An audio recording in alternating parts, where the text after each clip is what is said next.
क्या हो जब एक जज लोगों का फैसले करने वाला खुद ही मुसीबत में फंस जाए और एक वकील जो लोगों के मुकदमे लड़ने वाला हो खुद ही मुसीबत में फंस जाए। आज की कहानी भी कुछ एक जज और एक वकील के गिर्द घूमती है। तो ये स्टोरी है क्या, चलें जाके शुरू से शुरू करते हैं। उत्तर प्रदेश के कानपुर शहर में एक सरकारी सर्किट हाउस कॉलोनी होती है, जहाँ पे एक प्रतिभा गौतम नाम की जज रहती है, जो कि कानपुर शहर में अपनी ड्यूटी सर अंजाम दे रही होती है। नाज़रीन ग्रामी, उसका शोहर एक वकील होता है जो कि दिल्ली में वकालत कर रहा होता है। मनु अभिषेक उसके शोहर का नाम होता है। और ये मियाँ बीवी अच्छी हंसी खुशी अपनी ज़िंदगी गुजार रहे होते हैं। कभी बीवी अपने शोहर को मिलने दिल्ली चली जाती है, कभी शोहर कानपुर आ जाता है। ये सीन भी कुछ इस तरह था। आज उसका शोहर कानपुर आया अपनी बीवी को मिलने के लिए, लेकिन जैसे ही उसने घर के आके दरवाजे को खटखटाना शुरू किया तो किसी ने दरवाज़ा ना खोला। उसने 2-3 दफ़ा दरवाजे को खटखटाया, लेकिन किसी ने दरवाज़ा ना खोला। मजबूरी में उसे दरवाज़ा तोड़ के अंदर जाना पड़ा। जब वो अंदर गया तो क्या देखता है कि उसकी बीवी पंखे से झूल रही है, लटकी हुई, खुदकुशी कर ली है। साथ में उसके हाथ की नसें भी कटी हुई हैं। नज़रीन, बंदा घबरा जाता है, फ़ौरन अपनी बीवी को पकड़ लेता है। जैसे ही वह पकड़ता है तो वो नीचे गिर जाती है। यूँ लगा कि जैसे किसी ने आसरा दे के ही लटकाया हो। हाथ लगते वो नीचे गिर जाती है। अब उसकी मैयत नीचे लेटी हुई थी, नीचे पड़ी हुई थी। तो अब अभिषेक क्या करता है, जल्दी जल्दी पुलिस के पास जाता है और पुलिस लेके आता है कि देखे भाई, मेरी बीवी को खुदकुशी कर ली, मेरी बीवी ने आके चेक करे। पुलिस आती है। पुलिस को जैसे ही पता चलता है कि ये सिविल जज है जिसकी खुदकुशी का केस है, तो फ़ौरन बड़े बड़े अफसर इकट्ठे होने शुरू हो जाते हैं। डीएसपी तक आ जाते हैं। डीएसपी आके अभिषेक से पूछता है कि भाई, तुमने क्या देखा जब तुम आए? वो कहता है कि मैं कानपुर से आ रहा था, आके मैंने अपना दरवाज़ा खटखटाया, लेकिन किसी ने दरवाज़ा नहीं खोला। मैंने 2-3 दफ़ा खटखटाया, लेकिन दरवाज़ा ना खुलने के बाद मैंने ज़ोर से धक्का मारा, दरवाज़ा तोड़ा और अंदर आया। अंदर आके क्या देखता हूँ कि मेरी बीवी पंखे से झूल रही है। मैंने भाग के अपनी बीवी को पकड़ा तो वो नीचे गिर गई। तो उसके बाद सब कुछ आपके सामने है। अब लेबॉर्ट्री वाले आ जाते हैं, सारे एविडेंस इकट्ठे किए जाते हैं। इकट्ठे करने के बाद लाश को पोस्टमार्टम के लिए हॉस्पिटल भेजा जाता है। पोस्टमार्टम होता है, अगले दिन रिपोर्ट आ जाती। रिपोर्ट में पता चलता है कि खुदकुशी नहीं करी गई, बल्कि किसी ने जज साहबा को कत्ल किया है। वाक़या कुछ यूँ है कि 6 कट उसके हाथ के ऊपर लगे होते हैं, जैसे किसी रेज़र ब्लेड से कट लगाए गए हो। 3 कट उसकी गर्दन के ऊपर लगे होते हैं और इसी तरह दोनों हाथों की नसें भी काट दी होती हैं। नाज़रीन ग्रामी, अब पंखे को देखा जाता है जिसके साथ वो झूल रही होती है, तो पता चलता है कि पंखे के ऊपर भी खून गिरा हुआ है। पहले यूँ लगा कि हाथ की नसें काटने के बाद जब वो पंखे के साथ झूल रही होगी तब खून लगा होगा, लेकिन वो खून कतरों की शक्ल में नहीं गिरा हुआ था, बल्कि पंखे के ऊपर ऐसे लगा हुआ था जैसे किसी के हाथों को लगा होता है। फिर ये क्यास लाएगी कि जब उसके हाथों में खून गिर रहा होगा, ऐसे ही वो लटकने की कोशिश कर रही होगी। लेकिन नाज़रीन ग्रामी, डॉक्टरों ने इस चीज़ का खुलासा किया कि कैसे कोई बंदा 2 तरीके से अपनी खुदकुशी करेगा। अगर वो हाथ की नसें काटेगा तो वो अपने आप को पंखे के साथ नहीं लटका सकता, क्योंकि जैसे ही इंसान का खून गिरना शुरू होता है तो इंसान साथ ही बेहोश होना शुरू हो जाता है। अब जो सारा शक था वो उसके शोहर के ऊपर जाना शुरू हो गया। पुलिस वाले उसको शोहर को थाने में मंगवा लेते हैं और इन्वेस्टिगेशन करनी शुरू कर देते हैं। नाज़रीन ग्रामी, अब इस कहानी को यहाँ पे रोकते हैं। पहले हम इस वकील का और जो जज साहबा मर गई है उसका पीछे वाला बैकग्राउंड देखते हैं कि किन किन ख़ानदान से कैसे कैसे उनका तल्लक था।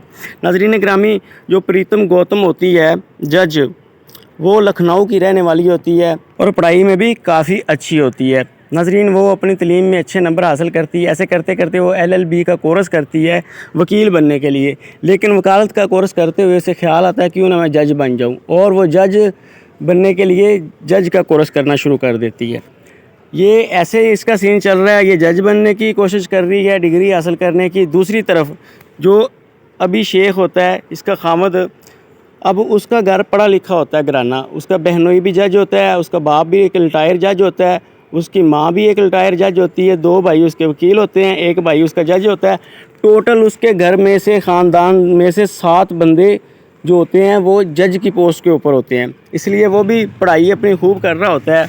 वकालत का कोर्स करने के बाद अब वो जज का कोर्स करना शुरू कर देता है। मज़ेदार की बात है कि जिस कॉलेज में प्रीतम गौतम कर रही होती है कोर्स, उसी कॉलेज में अभिषेक भी जाके शुरू कर देता है कोर्स करना। अब आहिस्ता आहिस्ता इन दोनों की मुलाकात होनी शुरू हो जाती है। मुलाकात से बात बढ़ती बढ़ती प्यार पे आ जाती है। प्यार इन दोनों को आपस में हो जाता है। प्यार होने के बाद इनकी डिग्री भी मुकम्मल हो जाती है। अब होता कुछ यूँ है कि जो प्रीतम गौतम होती है वो तो पास हो जाती है और जज की पद हासिल कर लेती है, लेकिन जो अभिषेक उसका आशिक होता है वो फेल हो जाता है। अब वो जज नहीं बन सकता, खाली वकील ही बन सकता था।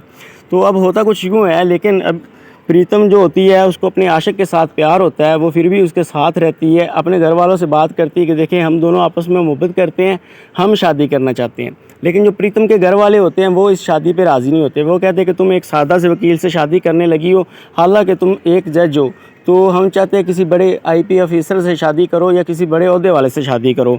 लेकिन उसको तो अपनी मोहब्बत चाहिए थी, वो किसी सूरत भी नहीं मानती। दूसरी तरफ जो उसका शोहर होता है अभिषेक, वो भी अपने घर वालों से बात करता है। पहले तो उसके घर वाले भी इनकार करते हैं, लेकिन वो थोड़ी सी ज़िद करता है तो उसके घर वाले मान जाते हैं।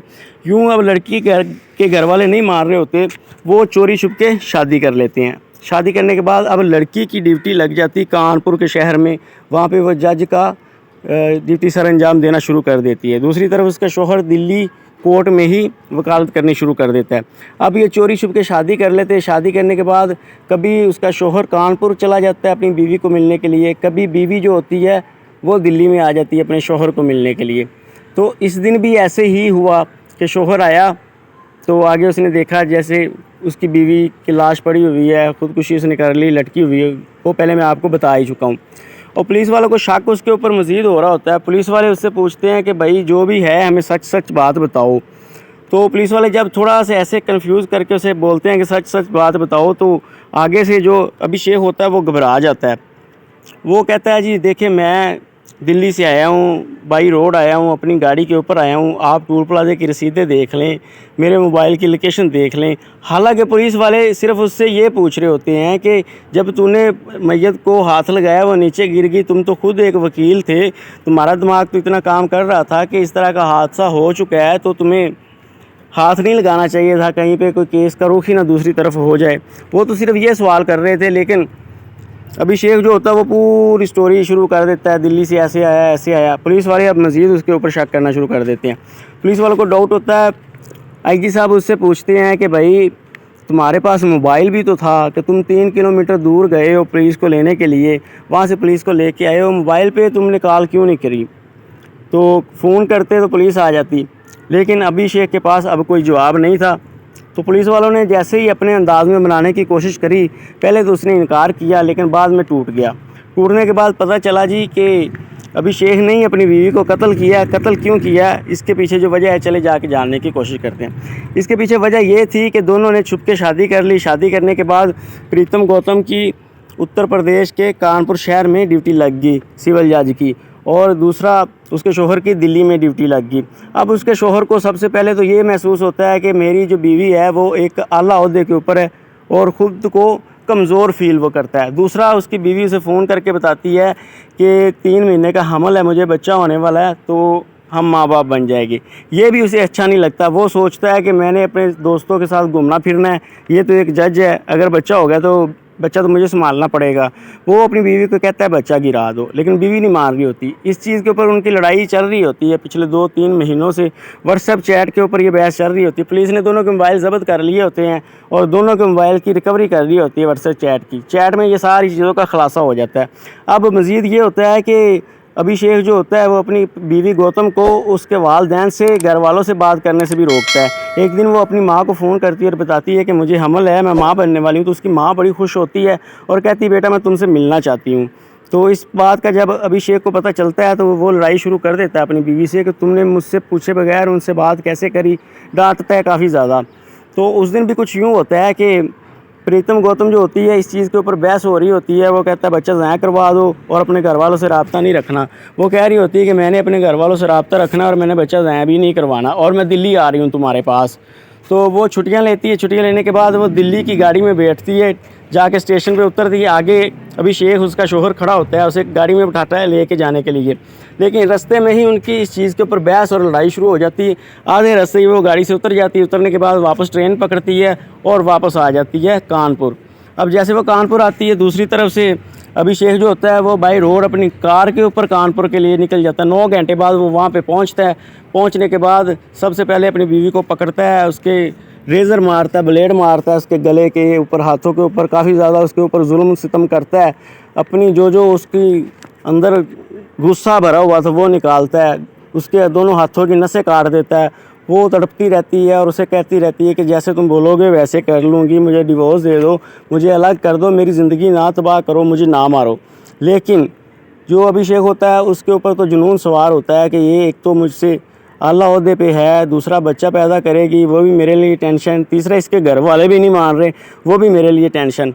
तो वो कत्ल कर देता है। कत्ल करने के बाद अब लड़की का जो वालिदैन होता है प्रीतम गौतम का, वो इसके ऊपर एफआईआर करवा देता है। अब भाई साहब जेल के अंदर है, लेकिन यहाँ पे सोचने वाली बात ये है कि 7 जज उसके ख़ानदान के होते हैं, 2 भाई उसके वकील होते हैं। पुलिस वालों को एक एक कदम बड़े संभल के और बड़े तरीके के साथ उठाना पड़ता है। पुलिस वाले जाके रिमांड की पेशकश करते हैं जज के सामने, तो उसकी इतना हाई लेवल तक उसका असर होता है कि 14 दिन का रिमांड मिलता है या 7 दिन का रिमांड मिलता है। लेकिन उस दिन अभिषेक का रिमांड सिर्फ 7 घंटे का मिला, लेकिन पुलिस वाले 7 घंटों में भी उससे पूरी स्टोरी सुन लेते हैं और मना लेते हैं।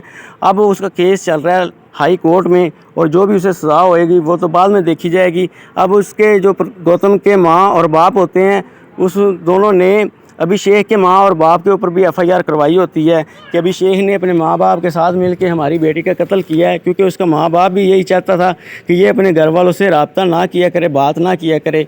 और उनके ऊपर उसके घर वाले भी पाबंदियाँ लगाते थे और उसका शौहर भी पाबंदियाँ लगाता था।